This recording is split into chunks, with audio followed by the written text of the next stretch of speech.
6,000 feet below the surface, where sunlight dies, where pressure crushes steel like paper, a submarine crew encountered something. Something that made trained military men go silent, not for a day, not for a week.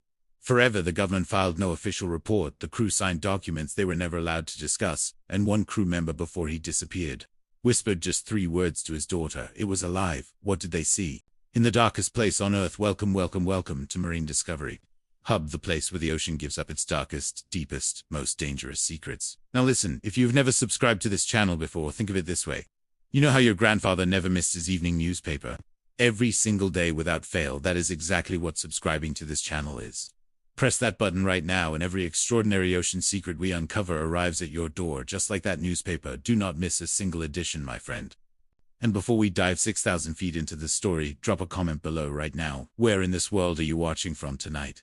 Whether you are sitting in Canada, Nigeria, Pakistan, Australia, or somewhere in between, let the world know you are here now. Let us begin.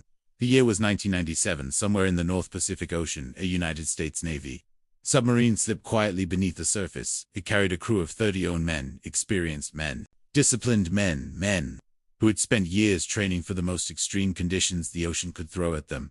Their mission was classified.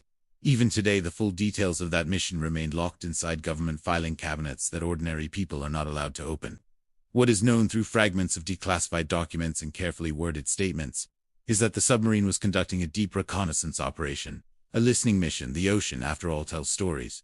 Sounds travel through deep water in extraordinary ways. Military submarines had long used the deep ocean as a giant ear, pressing themselves into its darkest corridors to listen for enemy movement, foreign vessels, and unusual activity along the ocean floor. This mission was supposed to be routine. The submarine descended past 1,000 feet. The ocean outside the steel hull grew darker.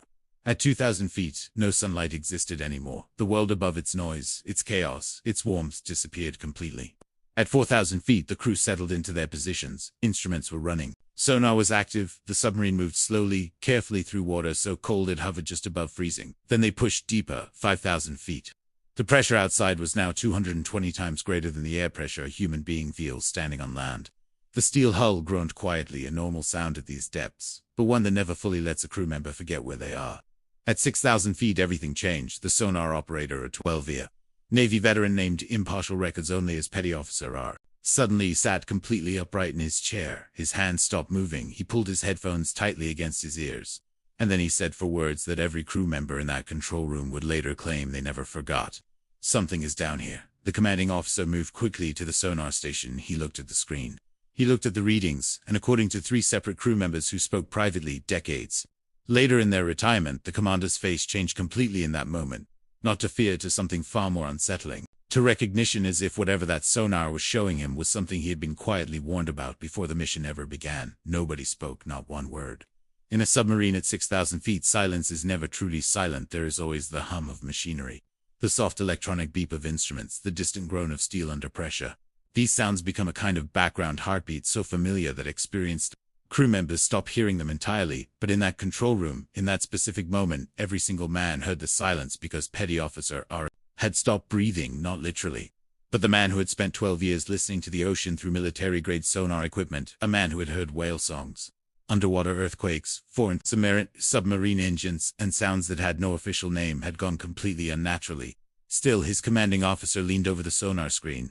What appeared there defied simple explanation. Standard sonar works by sending sound waves outward and measuring what bounces back. Rocks bounce back. Shipwrecks bounce back. Marine life bounces back in patterns that trained operators recognize immediately. A whale returns a certain signature.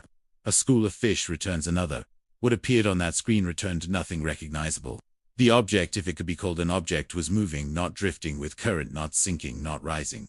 It was moving with what the partial declassified records would later describe only as deliberate lateral trajectory. It was navigating. The shape on the sonar screen was estimated in those same fragmented records at somewhere between 90 and 150 feet in length.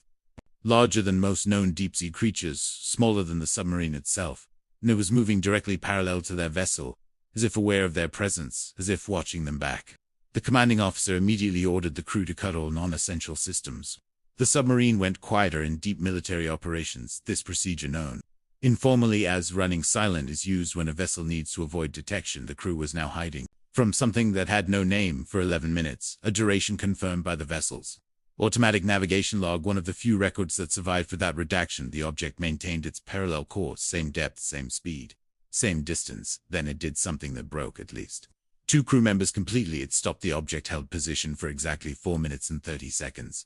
Then it descended straight down into a part of the ocean so deep that even military equipment could not follow its signal. It did not return. But what it left behind on that sonar screen and those instrument readings and permanently inside the minds of 30 men was something that no official document has ever satisfactorily explained. 3 crew members requested immediate psychological evaluation upon the submarine's return to port. 2 of them never returned to active deep-sea duty. And Petty Officer R., the man who heard it first, submitted his resignation from the United States Navy within 6 weeks. He told his commanding officer only one thing on his last day: "I know what I heard. And I know that you know what it was." His file was marked closed, and the ocean kept it secret. There is a specific kind of silence that governments create. It is not the silence of empty rooms. It is not the silence of unanswered questions. It is something far more deliberate, far more architectural, built carefully, brick by brick, document by document, signature by signature. It is the silence of people who know being systematically prevented from telling, and it is precisely this silence that descended upon 30 men the moment their submarine broke the surface and returned to port. They were not welcomed back as returning crew members normally are. No families waiting at the dock, no debriefing in standard quarters. Instead, according to 2 retired naval officers who spoke anonymously to independent maritime researchers, in the early 2010s, the crew was transported immediately upon docking to a restricted facility. Not the base. They had departed from a different location entirely. What happened inside that facility over the following 2 hours remains one of the most aggressively redacted chapters of this entire incident.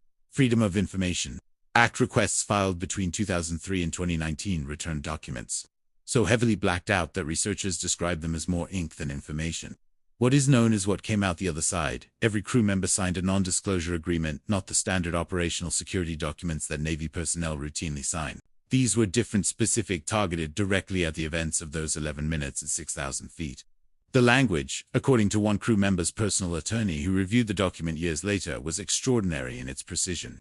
It did not say, "Do not discuss classified mission details." It named the depth, it named the date, it named the coordinates. Someone knew exactly what needed to be buried. The psychological impact on the crew became visible almost immediately. Military personnel are trained to process extreme experiences through structured debriefing and peer support systems. These men received neither in any standard form. Instead, several crew members reported being individually counseled, not by Navy psychologists, but by personnel who introduced themselves without rank, without name badges, and without explanation of which department they represented. Civilians inside a restricted military facility. This detail alone sent independent researchers into years of investigation that ultimately hit wall after wall. The crews scattered after that, assigned to different postings, different bases, different continents in some cases. Whether this was standard Navy rotation or deliberate geographical separation, no official answer has ever been provided, but the pattern spoke clearly, because this was not the first time it had happened. Maritime historians and independent analysts who spent years cross-referencing declassified naval records identified at least 4 separate incidents between 1962 and 2001 that followed a disturbingly identical sequence: deep mission, unexplained sonar contact, immediate crew isolation upon return, aggressive document redaction, crew dispersal. 4 times the same architecture of silence. 4 times the ocean showed something to military personnel that governments decided the world was not permitted to know. Psychologists who have studied enforced silence and military witnessers describe it as a uniquely destructive experience. Human beings are built to process trauma through language, through telling. When that mechanism is surgically removed, the trauma does not disappear. It lives permanently inside the person with nowhere to go. Several crew members from the 1997 mission developed what their private physicians documented as chronic anxiety disorders in the years following. 2 experienced what their families described as complete personality changes. One crew member's daughter, speaking to a documentary researcher in 2018, described her father this way: "He came back from that mission, a different man. He would sit and stare at the ocean for hours. He never swam again. He never explained why. But sometimes late at night I would hear him talking in his sleep." The researcher asked her what he said. She was quiet for a long moment. He kept saying, "Don't follow it, don't follow it. Don't." The silence that governments build is constructed to protect something. The question that 30 men carried alone for the rest of their lives was never whether what they saw was real. It was whether the world was truly ready to know what shares the deep ocean with humanity. Consider this single fact. Just one moment before everything else, human beings have walked on the moon. They have sent machines to the edges of the solar system.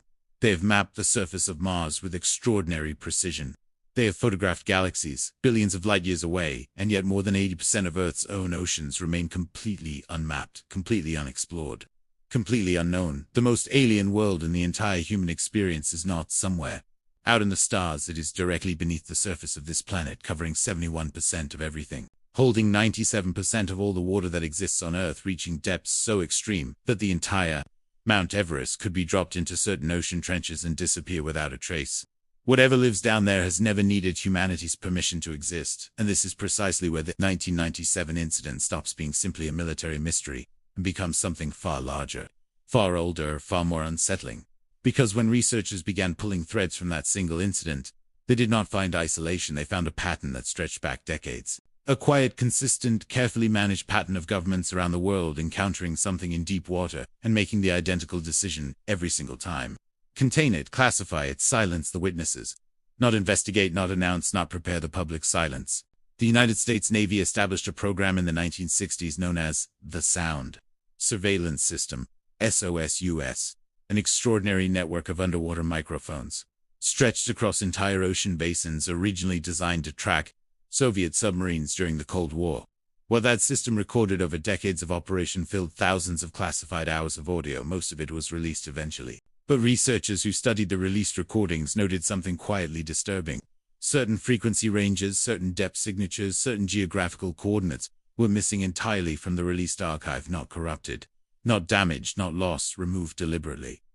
With surgical precision in 1997, the same year as the submarine incident, SOSUS operators recorded an extraordinarily powerful, unidentified acoustic signal rising from extreme depth in the Pacific Ocean. It was loud enough to be detected across the entire Pacific Basin simultaneously. Scientists who analyzed it publicly called it the bloop. Official explanation eventually offered iceberg movement. Independent acoustic researchers who studied the frequency signature were not satisfied. The sound carried biological characteristics consistent with something producing it deliberately, something of a size that by the calculations required to generate that volume at that depth would be larger than anything marine science had ever formally documented. The bloop was recorded once and never heard again, as if whatever meant it realized it had been heard. Now pull every thread together. The 1997 crew. Their silence, the unnamed civilians in the restrictive facility. The 4 previous identical incidents, the surgically removed SOSUS recordings. The bloop, the crew member's daughter and her father's sleeping words. Don't follow it down. What emerges is not a conspiracy theory. Conspiracy theories require speculation to fill the gaps.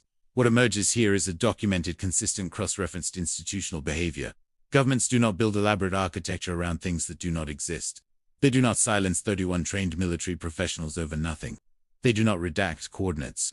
They do not send nameless civilians into restricted facilities to manage the psychological aftermath of nothing. They do it because something is real. Something that lives in the crushing darkness below 6,000 feet. Something that has been encountered repeatedly. Something that moves with deliberate intelligence. Something that on at least one documented occasion stopped and waited, as if making a decision about 31 human beings inside a steel vessel that had wandered too close in whatever decision it made that day. It chose to go deeper rather than reveal itself completely.